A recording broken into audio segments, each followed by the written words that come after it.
আসসালামু আলাইকুম রহমতুল্লাহি ওয়া বারাকাতুহু। সবাই অবগত আছেন যে আমাদের আরসিএল সিজন 4 খুব কাছাকাছি চলে আসছে। আরসিএল সিজন 4 নিয়ে সবাই অনেক অতি আগ্রহে বসে আছে।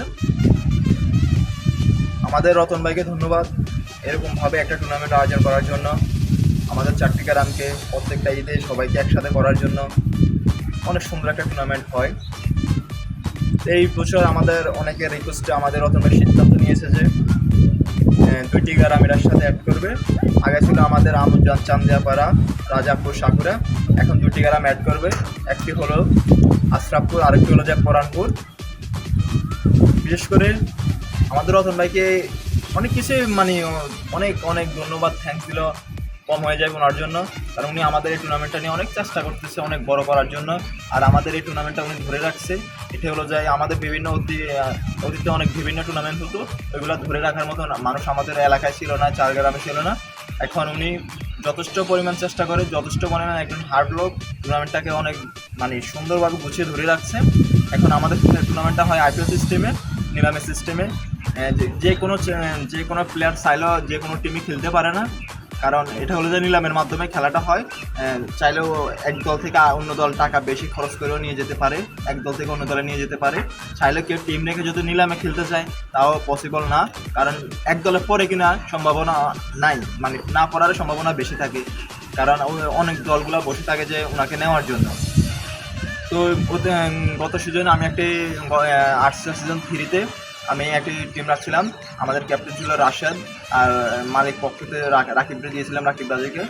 তো টাকার সংকটে নিলাম থেকে আমাকে নিতে পারেনি, তো দুঃখ নিয়ে অত আফসোস ছিল না, কিছু করার নাই। এটা হলো যে নিলামের সিস্টেম, এটাই আমাদের আর্টসেলের সৌন্দর্য। আসলে কেউ চাইলে কোনো টিম খেলতে পারে না। তো এই বছর আমি সাদ্দাম থাকছে নিলামে। আমার খেলার ধরন হলো যে আমি ব্যাটিং অলরাউন্ডার। তো এবার চেষ্টা করবো যে টিমে খেলি না কেন অনেক ভালোভাবে যেন টুর্নামেন্টটা শেষ করতে পারি। যে টিমে খেলি না কেন চেষ্টা থাকবে টিমকে চ্যাম্পিয়ন করার। রতন ভাই যেভাবে গুছিয়ে রেখেছে, এখন আমাদের টুর্নামেন্টকে মোটামুটি আমাদের কোচা থানামেদের সবাই চেনে। আমরা চাই আমাদের টুর্নামেন্টটাকে একটা সময় পুরো চাঁদপুর জেলা চিনুক, সারা বাংলাদেশ চিনুক।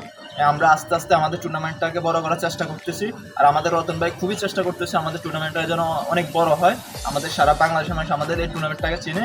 আর একটা সময় আমাদের এখন গ্রামে গ্রামে টিম দিচ্ছে, একটা সময় আমাদের থানায় যেতে পারে, সম্ভাবনা আছে, যেহেতু আমাদের ম্যানেজমেন্ট অনেক হার্ড। আমরা খুব সুন্দরভাবে টুর্নামেন্টটা শেষ করতে পারবো, আমরা আশা আছে, ওই আশা আছে আমাদের টুর্নামেন্টটা খুব সুন্দরভাবে শেষ করতে পারবো। এবার বিশেষ করে আমাদের টুর্নামেন্টকে আমাদের আর্টসেলের অনেক প্লেয়ারকে আমরা মিস করব, কারণ অনেকে কাজের ক্ষেত্রে অনেকে বাইরে চলে গেছে, বিদেশে চলে গেছে, যেমন রাকিব গাজী, তাহমিদ, সাকিব, ওদেরকে আমরা খুবই মিস করব। কিছু করার নাই, আসলে চাইলেও সবাই থাকতে পারে না, মানুষ ফ্যামিলির চাপে চাপে থাকতে পারে, বিদেশে চলে যেতে পারে। এখন আমাদের টুর্নামেন্টটাকে অনেককে আমরা মিস করবো এবছর। ইনশাল্লাহ আশা থাকবে যারাই আমরা টুর্নামেন্টে থাকি, আমরা সবাই চাইবো যে সুন্দরভাবে টুর্নামেন্টটাকে গুছিয়ে শেষ করার জন্য। আর আমাদের টুর্নামেন্টে কোনো বদনাম হয়নি, আশা করি সামনে কোনো বদনাম হবে না। চাইলে আপনারা আশরাফপুর, পরানপুর আসেন, এইবার 2 এলাকা দিছে। আর আপনারা কেউ যদি চান টিম রাখতে পারেন, আমাদের টিম ম্যানেজমেন্টের সাথে যোগাযোগ করতে পারেন। এই বলে আমি আমার সংক্ষিপ্ত কথা শেষ করলাম। আসসালামু আলাইকুম।